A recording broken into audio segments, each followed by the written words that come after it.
están? Damos inicio a un nuevo programa de En Palabras Simples. En esta oportunidad vamos a hablar de las licencias médicas, pero antes los invito a ver un material que hemos preparado para ustedes.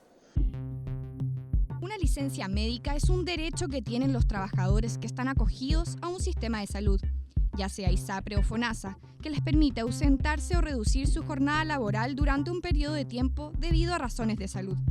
Este derecho se hace efectivo a través de un formulario otorgado por un médico, dentista o matrona, el que constituye una justificación legal. Los requisitos que debe cumplir un trabajador para tener derecho al pago del subsidio por una licencia médica dependerán del tipo de trabajador que sea: trabajador dependiente con contrato indefinido, trabajador dependiente con contrato temporal o trabajador independiente. Existen 7 tipos de licencias médicas: enfermedad o accidente común, medicina preventiva, pre- y postnatal, enfermedad grave del niño menor del año, accidente del trabajo o del trayecto, enfermedad profesional, patologías del embarazo. En esta oportunidad nos encontramos con el abogado laboralista Tarik Lama. Tarik, ¿cómo estás? Bien, ¿y tú, Daniela? Me gustaría partir preguntándote acerca de qué dice específicamente la legislación acerca de las licencias médicas. Bien, primero que todo, Daniela, hay que poner énfasis en que la regulación en temas de licencias médicas o subsidio por razones de salud laboral está regulada en diversas normas, ¿bien? Siendo estas las más importantes el decreto número 3 de 1984 del Ministerio de Salud y también el decreto con fuerza de ley 44, bien, de 1978. Esta es la normativa, estos dos cuerpos normativos son los más importantes a la hora de hablar de licencias médicas. Y las licencias médicas, ¿por qué uno la puede tomar? Puede ser por salud mental, por accidentes laborales. Como tú bien dijiste, Daniela, hay una cantidad innumerable de formas o requisitos o motivaciones de una licencia médica, siendo esta la más importante, evidentemente, la salud del trabajador, siempre y cuando sea temporal. Recordar que si no es temporal no corresponde tampoco una licencia médica, por enfermedad profesional, por accidente del trabajo, por enfermedad del niño menor de 1 año, entre otras.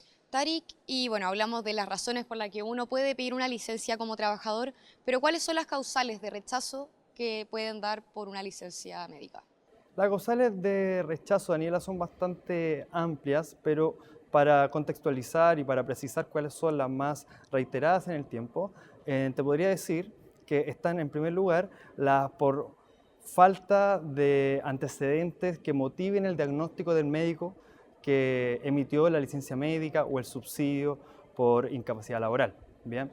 También está aquella que falta la motivación o el desarrollo, digamos, del diagnóstico, o que no era el más preciso a la hora de otorgar la licencia médica. Me explico.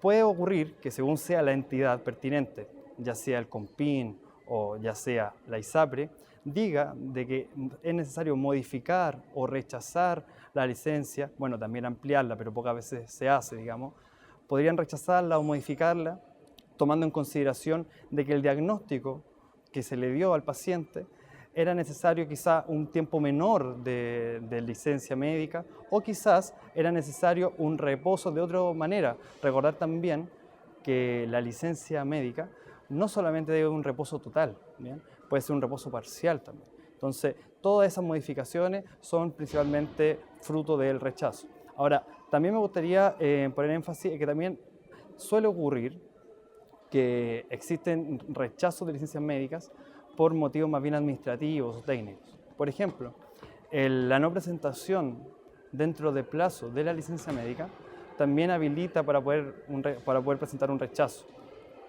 Me gustaría decirles a nuestros televidentes que en caso de presentar fuera de plazo la licencia, la ley contempla que uno pueda justificar la razón por qué no presentó la licencia dentro de plazo. Y si que hay un motivo de fuerza mayor o caso fortuito, es posible que esa licencia presentada fuera de plazo se tenga por admitida. Otras razones también técnicas o administrativas que suelen suceder al momento de rechazar la licencia se refiere principalmente a que el trabajador no era trabajador o el empleador no era el empleador, entre otras cosas. ¿Y en qué casos se pagan las licencias médicas? ¿Hay casos también específicos? ¿La legislación establece ciertos requisitos? Exacto, tú tienes mucha razón al decir eso. La ley es bastante exhaustiva y precisa al momento de otorgar el beneficio del pago de la licencia médica. En este caso hay que distinguir, primero que todo decir que hay que distinguir entre trabajadores dependientes y trabajadores independientes. Hablemos primero de los dependientes. Dentro de los dependientes tenemos que subdistinguir a aquellos trabajadores dependientes. Recordar que los trabajadores dependientes, la gran mayoría de los trabajadores que tienen un jefe, un empleador. Este trabajador dependiente, si es contratado de manera indefinida, tiene primero que cumplir el requisito de tener al menos 6 meses de afiliación a un sistema previsional. Ahí da lo mismo el tipo de jornada al que uno esté sujeto. Da lo mismo la jornada, pero tiene que ser indefinida, ¿bien? Entonces, el sistema provisional tiene que estar necesariamente por al menos 6 meses afiliado. Y el sistema previsional puede ser AFP o puede ser también INP, ¿bien? Luego, desde el día de la licencia, que se emite la licencia, además del requisito anterior, tenemos que contar hacia atrás, un lapso también de 6 meses. Y si dentro de ese lapso de 6 meses el trabajador ha cotizado al menos 3 meses, tiene derecho al pago de su licencia médica. Ahora bien, vamos al segundo grupo de los dependientes.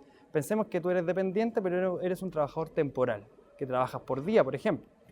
El requisito es prácticamente el mismo. Primero, 6 meses de estar afiliado a un sistema previsional, AFP o INP. Y desde el día de la licencia contamos hacia atrás, también 6 meses. Pero ahora la diferencia está en que el periodo de cotización ya no son 3 meses como antes, sino que es solamente un mes. Si cumple con un mes de cotización dentro del periodo anterior a la licencia de 6 meses, tiene derecho el trabajador temporal, dependiente, al pago de su licencia médica. Por otro lado, si es que el trabajador es independiente, los plazos son un poco más amplios. Primero que todo, en respecto a la afiliación al sistema previsional, como dije, AFP o INP, el trabajador tiene que haber estado al menos 12 meses afiliados a ese sistema. Y desde el día que se emite la licencia médica, volvemos a contar hacia atrás. Pero ya no contamos 6 meses, sino que contamos 12 meses. Y dentro de esos 12 meses, el trabajador o la trabajadora tiene que haber cotizado al menos 6 meses.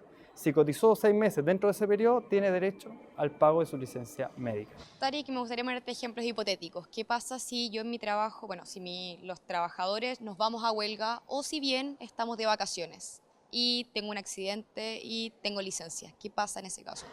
Muy bien, Daniela, muy atingente tu pregunta. Muchos trabajadores y trabajadoras me han llegado con estas problemáticas. Me gustaría hacer énfasis en lo siguiente. ¿Cuál es el objetivo y el fin de la licencia médica? Bien, o subsidio por salud del trabajador. Primero que todo decir, Daniela, que la licencia médica, según está consagrada en nuestra legislación, es un derecho que tiene todo trabajador y trabajadora a poder ausentarse de su jornada de trabajo, ya sea de manera total o parcial, siempre y cuando haya sido autorizado o emitida esta licencia por un médico cirujano, un médico dentista o una matrona, evidentemente por problemas de salud, obvio. Lo que pasa aquí, Daniela, es que cuando uno está de vacaciones, uno está haciendo uso de lo que se llama en derecho el feriado legal o vacaciones, que vendría siendo exactamente lo mismo. Este feriado es un descanso que tiene el trabajador o la trabajadora para ausentarse de su trabajo, para reponer energías, para descansar de todo el trabajo que durante todo el año el trabajador tuvo o la trabajadora tuvo.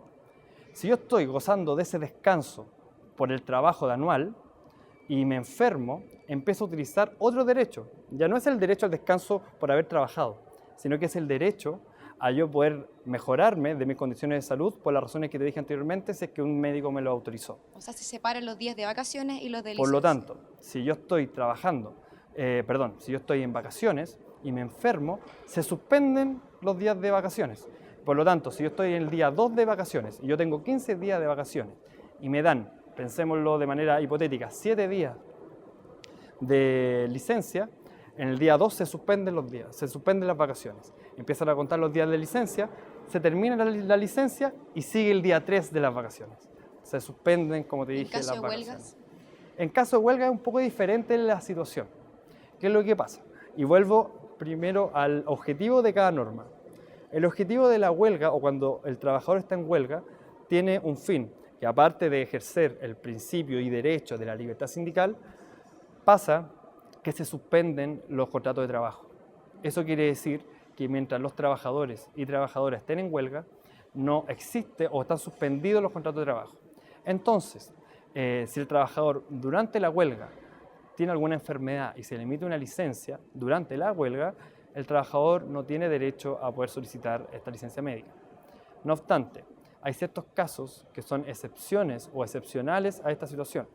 Pensemos que durante la huelga una trabajadora empezó a ejercer su prenatal o su postnatal.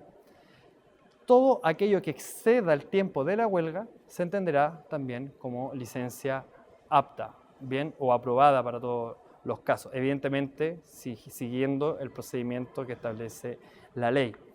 Por otro lado, hay otra excepción. Pensemos que el trabajador o la trabajadora ya tenía licencias anteriores a la huelga y que la licencia que en el día de la huelga se emite es una licencia de continuidad. En ese caso también se da una situación de excepción, porque recordemos que lo más importante aquí es resguardar la vida de los trabajadores y resguardar la salud de los mismos. Y como esta es una continuidad de la enfermedad, una licencia de continuidad, lo que corresponde aquí en este caso es que el trabajador vaya y presente los antecedentes de la huelga o para demostrar que está la empresa en huelga a la inspección del trabajo respectiva. Luego la inspección del trabajo autoriza, digamos, a presentar en esa institución la licencia para luego repetir el mismo trabajador los antecedentes al COMPIN o a la ISAPRE pertinente y tramitar así su licencia médica. Entonces vendría siendo ilegal que a una persona la echen cuando está haciendo goce de su licencia. Completamente ilegal. Y si me deja ahondar un poco más Se puede llegar a la inspección del trabajo, hacer la denuncia anónima o... Exacto, y si me deja ahondar un poco más en este punto, incluso han habido discusiones, en algún momento se generaron conflictos respecto a qué pasa si un trabajador está con licencia y pensemos que por ese motivo es despedido o no alcanza a presentar su licencia. Recordemos que los trabajadores tienen solo 2 días, los trabajadores del sector privado, tienen solo 2 días hábiles para poder presentar su licencia al empleador. ¿Bien? Los trabajadores del sector público tienen 3 días hábiles. Pensemos que este trabajador del sector privado lo presentó al día 3º, al día 4º o ni siquiera lo alcanzó a presentar, pero estaba con licencia. En ese caso, en un inicio, muchos empleadores empezaron a despedir al trabajador por haberse ausentado sin una razón suficiente. Por lo tanto, si ocurre una ausencia de más de 2 días del trabajador, la ameritaba para poder ejercer el despido al empleador. ¿Qué es lo que pasa? La misma Corte Suprema, en fallos desde hace mucho tiempo, décadas diría yo, incluso cuando estaba el sistema antiguo, laboral, cuando el último recurso de la casación y no la unificación de jurisprudencia que hoy en día tenemos, la misma Corte Suprema ha dicho que el despido de ese trabajador es completamente injustificado. ¿Y por qué te digo que es injustificado y por qué dijo la Corte Suprema que es injustificado? Porque resulta que la licencia médica, como ya te dije en un principio, es aquel derecho que tiene el trabajador o la trabajadora para ausentarse, ya sea total o parcialmente, del trabajo por razones de salud. Y el trabajador lo tiene por el simple hecho de la emisión de la licencia médica. Lo que puede pasar es que no se presente a tiempo. Y la única sanción en ese caso sería el no pago de la licencia. Pero en ningún motivo o en ninguna circunstancia meritaría el despido del trabajador. Perfecto, Tarik, nos encantaría seguir ahondando en este tema, pero lamentablemente es el tiempo que tenemos. Te agradezco por haber venido a nuestro programa en Palabras Simples. No hay problema, muchas gracias a ustedes. Y a ustedes los dejo invitados para que nos sintonicen, para que vean nuestros otros programas, nuestras notas en www.poderjudicialtv.cl. Nos vemos.